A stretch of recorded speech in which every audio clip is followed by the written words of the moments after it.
Bonjour, je m'appelle Christiane Grune et j'écris des livres pour des jeunes de 11 à 13 ans.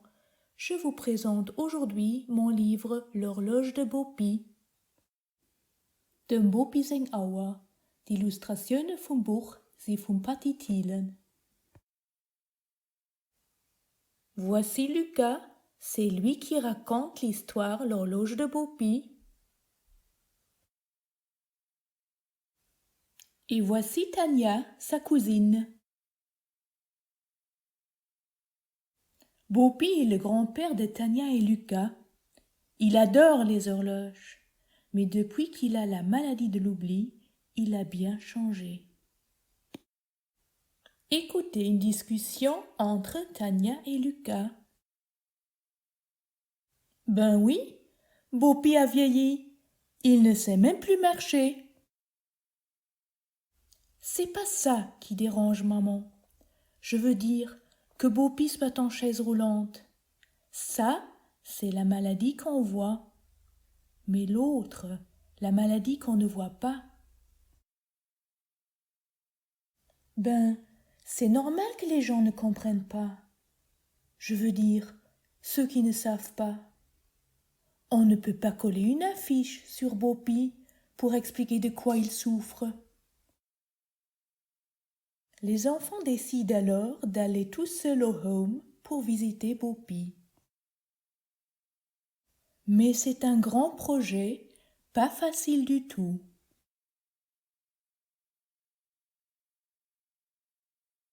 Un jour, en quittant Bopi, Lucas et Tania se disputent. Écoutez. Bopi n'est plus capable de rien. Il ne remonte plus son réveil. Il ne sait plus jouer aux petits chevaux. Mais nous avons bien joué. Tu appelles cela jouer? Nous avons fait n'importe quoi. Bopi était très content. Que veux-tu de plus? Mais qu'il aille mieux. Nous venons presque chaque jour et cela ne change rien pour lui. Si, cela change tout. Ce n'est pas Tania qui vient de parler, c'est un soignant. Il a surpris la dispute des enfants. Il va expliquer à Lucas la maladie de l'oubli. Tania l'écoute sans rien dire. Enfin, elle se mêle à la discussion.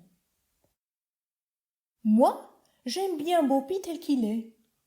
On s'amuse bien avec lui. Il ne nous gronde pas si nous lui mettons sa casquette de travers. Il rigole quand nous trichons au jeu. Et il n'arrête pas de faire des bêtises. Fais gaffe, Tania. Bopi n'est pas un enfant. Non, Lucas. Bopi est bien plus cool qu'un enfant. Il s'est transformé en extraterrestre.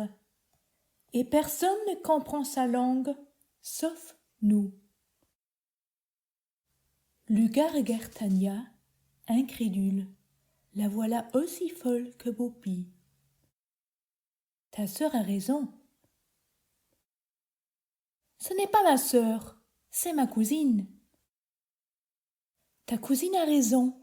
La plupart des hommes sont incapables de dialoguer avec les gens qui ont la maladie de l'oubli. Vous, les enfants, vous en êtes capables. Bof, vous dites cela pour nous encourager à revenir. Le soignant lève les bras d'impuissance. Ah, si seulement je connaissais, moi aussi, la langue des extraterrestres. Ce serait drôlement utile dans mon métier. Aïe, le voilà devenu fou à son tour. Après sa dispute avec Tania, Lucas décide de ne plus aller visiter Bopi. Soudain, Bopi disparaît. A-t-il été kidnappé? Lucas mène une enquête. C'est dangereux. Écoutez ce qu'il raconte.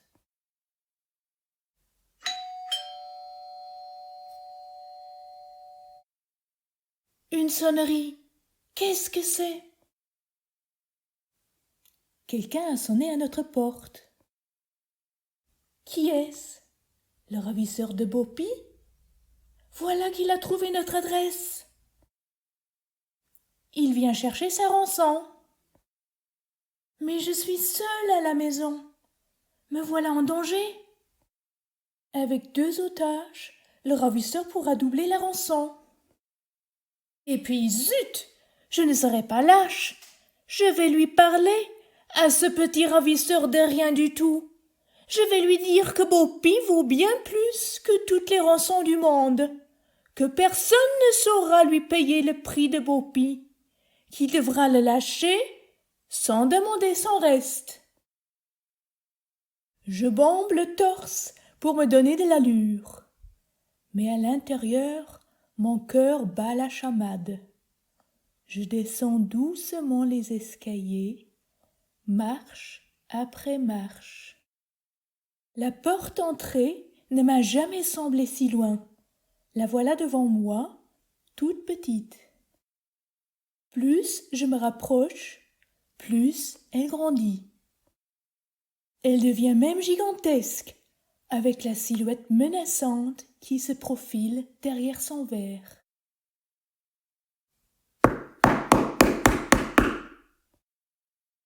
Pris d'impatience, le ravisseur martèle la porte de ses poings, pourvu qu'elle tienne le coup. À tout hasard, je saisis la vieille canne de Beaupy. Me voilà armée. « Lucas, Lucas, arrête de jouer au sourd. Je sais que tu es là. Je t'ai vu fouiller dans la poubelle bleue. Ouvre la porte !» Cette voix, elle est horrible. Elle a un timbre assez profond, mais en même temps, il y a des sons stridents. Cela me donne la chair de poule.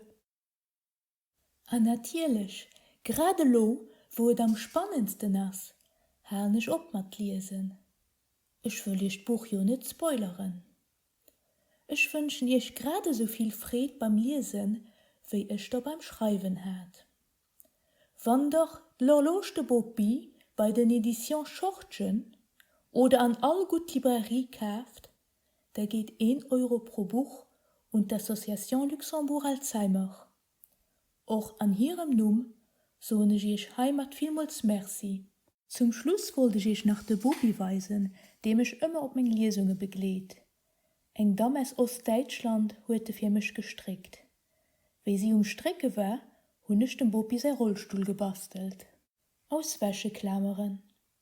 Und das bei weitem nicht so schön wie der Beaupy. Mir mischt dem Beaupy sein Dienst.